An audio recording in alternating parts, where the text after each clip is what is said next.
Então, aqui nesse vídeo, eu vou falar sobre a formação dos gametas femininos.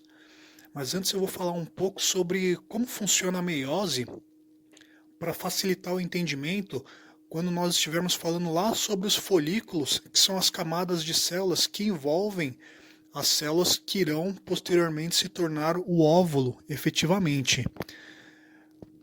A mulher, diferentemente do homem, ela tem os seus gametas femininos produzidos ou começando a ser produzidos quando ela ainda está na barriga da sua mãe, quando ela ainda está no útero da sua mãe, diferentemente do homem que continua a produzir seus gametas por toda a vida. As células que elas vão se tornar o óvulo posteriormente, elas são primeiras diferenciadas em ovogônias, que são células diploides, ou seja, elas têm 46 cromossomos, e depois elas iniciam o processo de meiose, para posteriormente terem 23 cromossomos. Só que essa meiose ela não é completada. A meiose ela é interrompida na fase de diplóteno, que é uma das fases da prófase, da meiose 1. Então aqui eu deixei no quadro, na tela aí, as fases da meiose 1 e meiose 2, que são as etapas em que esse processo de divisão celular ocorre. Na meiose 1, nós temos a prófase 1 dividida em algumas etapas: leptópteno, ziplóteno, paquíteno, diplóteno e diacinese. Depois dessa prófase 1, nós temos a metáfase 1, anáfase 1, telófase e intercinese. Só que, como foi dito anteriormente, a meiose 1 ela é interrompida no ovócito primário, no gameta feminino, na fase de diplóteno, na fase de prófase 1. Essa meiose ela só vai dar continuidade quando a mulher estiver lá na puberdade e começar a produzir os hormônios femininos que vão estimular a continuação da divisão celular. Toda célula feminina que vai se tornar um óvulo, ou no caso o ovócito primário, todo ovócito primário ele é envolvido por uma camada de células chamada de folículo primário no caso. Então no próximo vídeo eu vou falar um pouco mais sobre essa relação entre os hormônios, o folículo primário e o ovócito. Mas aqui por enquanto só vamos fazer um breve resumo do que é a divisão reducional, no caso a meiose. Então, quando a meiose ela termina, nós temos a separação dos cromossomos homólogos. Então, de 46 cromossomos, nós passamos a ter 23 cromossomos. Só que nós sabemos que todo cromossomo ele é composto por duas cromátides irmãs. Ou seja, no final da meiose 1, nós temos 23 cromossomos, cada um com duas cromátides irmãs. Então nós temos 46 fitas de DNA.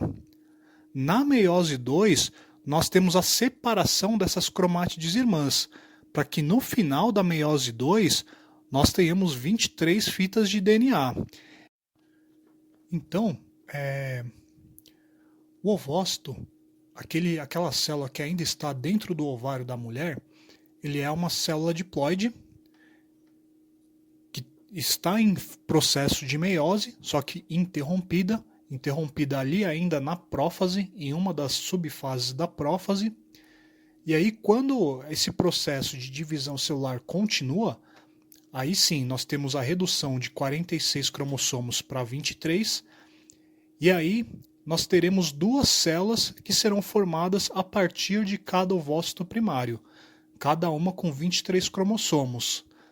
Só que é interessante notar que dessas células aí, enquanto elas estiverem naquele processo de crescimento celular, apenas uma das células ela vai adquirir todos os nutrientes, ou praticamente todos os nutrientes, e ela vai ter um crescimento muito maior em relação a outra célula que surgiu da divisão celular. Então, como nós já sabemos, nós temos uma célula e quando ela começa a divisão celular, de uma passam a existir duas células. Uma das células ela acaba consumindo a maior parte dos nutrientes e ficando muito maior do que a outra. Essa outra, que acaba não recebendo nutrientes, ela acaba atrofiando e ela recebe um nome, que é corpúsculo polar ou polócito primário.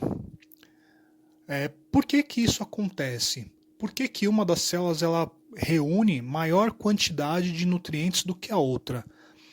É importante nós lembrarmos que quando ocorre a fecundação, que quando o embrião ele é instalado no útero da mulher, leva um tempo até a formação da placenta para que a alimentação daquele embrião passe a ocorrer através da placenta. Então, até isso ocorrer, aquele embrião ele vai se alimentar dessa reserva nutritiva que foi recolhida durante esse processo aí de divisão celular, onde a célula ela procurou absorver a maior quantidade de nutrientes em detrimento da outra, certo? Então aqui voltando ali, depois que o ovócito primário se dividiu em duas células haploides com 23 cromossomos, nós vamos ter o ovócito secundário. No ovócito secundário, nós vamos ter o início da meiose 2, a meiose secundária. E na meiose 2, nós vamos ter a separação das cromátides irmãs, para que no final do processo nós tenhamos as 23 fitas de DNA. Então, basicamente, esse é o processo de formação dos gametas femininos. E no próximo vídeo, como já falei anteriormente, eu vou falar um pouco mais sobre a relação dos folículos e dos hormônios. Se você chegou até aqui, obrigado pela sua atenção, deixe um joinha e deixe nos comentários o que você achou sobre esse assunto. Até a próxima e tchau, tchau.